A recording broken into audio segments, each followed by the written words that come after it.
कोई भक्त ही था जिसने प्रकट किया। हम पिछले 6 दिनों से बोल रहे हैं भगवान भाव के भूखे हैं, भगवान प्रेम के भूखे हैं। कोई भक्त भाव से भरा होता है, कोई भक्त प्रेम से भरा होता है, तो परमात्मा को चाहे जिस रूप में प्रकट कर देता है। श्री हरिदास जी महाराज ने वृंदावन की पुण्य भूमि में बांके बिहारी लाल को प्रकट कर दिया। आज वृंदावन आप दर्शन करने के लिए जाते हैं, जिन बांके बिहारी के दर्शन करते हैं श्री हरिदास जी ने प्रकट किए थे। कोई बहुत पुरानी घटना नहीं है, अभी 100, 200, 400 वर्ष पूर्व की घटना होगी मुश्किल से। आज जिस विग्रह को देख रहे हैं वो स्वयंभू विग्रह है, स्वयंभू पृथ्वी से निकला है। श्री हरिदास जी की साधना का प्रभाव है ये। प्रत्यक्ष परमात्मा बैठा हुआ है, एक भक्त ने परमात्मा को बुलाया, पृथ्वी से प्रकट हो गया। बांके बिहारी लाल स्वयंभू बैठे हुए हैं वृंदावन में। अच्छा जानते हैं पहले जब बिहारी जी निकले थे ना, तो प्रतिदिन जब भगवान को शयन से उठाते थे तो 12 स्वर्ण मोहरे प्रतिदिन निकलती थी वहां से। क्यों? सेवा के लिए। यह क्रम निरंतर चलता रहा, परंतु जब बहुत समय निकल गया, हरिदास जी ने प्रार्थना करी कलयुग बहुत ज्यादा बढ़ेगा, कहीं ऐसा ना हो लोभ के कारण लोग प्रभु की सेवा में ध्यान ना दे करके स्वर्ण मुद्राओं में ध्यान दे। प्रभु से प्रार्थना करी, प्रभु यह क्रम बंद होना चाहिए। तब प्रभु से हरिदास जी ने प्रार्थना करी तो वो स्वर्ण मुद्राएं प्रातः काल मिलना तो बंद हो गई, परंतु हाँ आज भी उस मंदिर की विशेषता है, जितनी 12 अर्थात 12 स्वर्ण मुद्राओं का मूल्य होता है उतना धन आज भी उस मंदिर में आ जाता है। ऐसे श्री बांके बिहारी लाल की, हम श्री राधा वल्लभ लाल की पुण्यमयी कथा में हम लोग विगत दिवसों से यहाँ पर गोते लगा रहे हैं। कल हमने धूमधाम से भगवान का सुंदर विवाह किया। भगवान का प्रथम विवाह रुक्मिणी मैया से हुआ है। भगवान की प्रमुख अष्टपटरानियां हुई।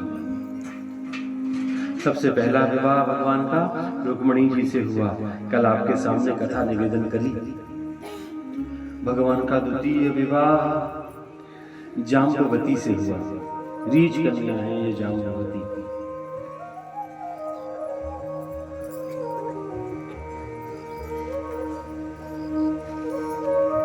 एक सत्राजित नाम का राजा है। इस सत्राजित नाम के राजा ने भगवान सूर्य की उपासना करी। भगवान सूर्य की उपासना करी। भगवान सूर्य प्रसन्न हुए। भगवान सूर्य ने सत्राजित राजा को प्रसन्न होकर के एक स्यमंतक मणि प्रदान करी। इस स्यमंतक मणि की विशेषता है, यह मणि नित्य प्रति 8 भार सोना देती है। कितना? 8 भार। यह मात्रा बहुत अधिक है। श्री द्वारिकाधीश को पता लगा। द्वारिकाधीश ने अपने सैनिकों को भेजा, अपने मंत्रियों को भेजा, जाओ जा करके उस सत्राजित राजा से कहना कि भैया इतने स्वर्ण का वह क्या करेगा, ये स्यमंतक मणि हमारे राज्य में जमा कर दे। हमारा इतना बड़ा राज्य है, वो जो धन आएगा 8 भार स्वर्ण आएगा, उससे हम कल्याण करेंगे। वो तो छोटे से राज्य का राजा है। सत्राजित के पास मंत्रियों को भेजा। मंत्री लोग आए, मंत्रियों ने निवेदन किया। सत्राजित कहने लगा, वाह तपस्या मैं करूं, पुण्य इनको दे दूं, बिल मैं नहीं देने वाला। मंत्रियों ने आकर के बता दिया सत्राजित राजा को, प्रभु वो सत्राजित देने से मणि मना कर रहा है। भगवान भी मान गए, ठीक है भैया। अब सत्राजित राजा का एक भाई है जिसका नाम है प्रसेन। यह प्रसेन एक दिन उसी स्यमंतक मणि को गले में डाल करके निकला। कहा? लोगों को दिखाने के लिए राज्य में घूमता रहा। तब तक तो ठीक है, तभी इसका मन क्या किया कि क्यों ना चल करके शिकार किया जाए। शिकार करने के लिए वन में गया। ये शिकार करने के लिए वन में गया था, ये तो शिकार नहीं कर पाया, इसका शिकार कर दिया शेर ने। इसका ही शिकार हो गया। जब इसका शिकार हुआ तो शेर ने इसके गले में चमकती हुई मणि देखी, उस मणि को मुख में रखा, लेकर के चल दिया। जैसे आगे चला, सामने से जाम्बवंती जी आ रहे थे। जामवंती जी ने देखा इस शेर के मुख में बड़ी सुंदर सी चमकती हुई मणि। जामवंती जी ने इस शेर का शिकार किया, उस मणि को लेकर के आए। इनकी पुत्री है जाम्बवती, उस मणि को अपनी पुत्री जाम्बवती को दे दिया। अब जब वो प्रसेन घर नहीं आया, सत्यराजित राजा ने ढूंढवाया पर कहीं पता ना चल पाया।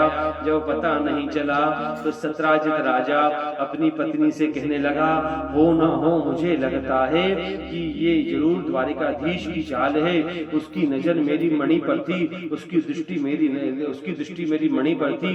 उस दिन प्रसेन मणि पहनकर के निकला था। हो सकता है उसने मेरे भाई का, प्रसेन का हरण करवा दिया हो, अथवा हो सकता है उसने मेरे भाई को मार दिया हो और उस मणि को ले लिया हो। ये चर्चा किससे कर रहा है? ये सत्यराजित राजा अपनी पत्नी से चर्चा कर रहा है। परंतु देवी किसी को बताना मत, बस ये बोल करके उसने गड़बड़ कर दिया। अब माता जी के पेट में बात ही नहीं बची। माता जी ने पड़ोसी से बताया, बहन तू किसी से बताना मत। अरे नहीं नहीं, किसको बताऊंगी मैं? उस पड़ोसी ने पड़ोसी को बताया, किसी को बताना मत। और भैया पूरे राज्य में चर्चा फैल गई क्या कि पहले भगवान माखन चुराते थे, अब भैया मणि चुराने लग गए।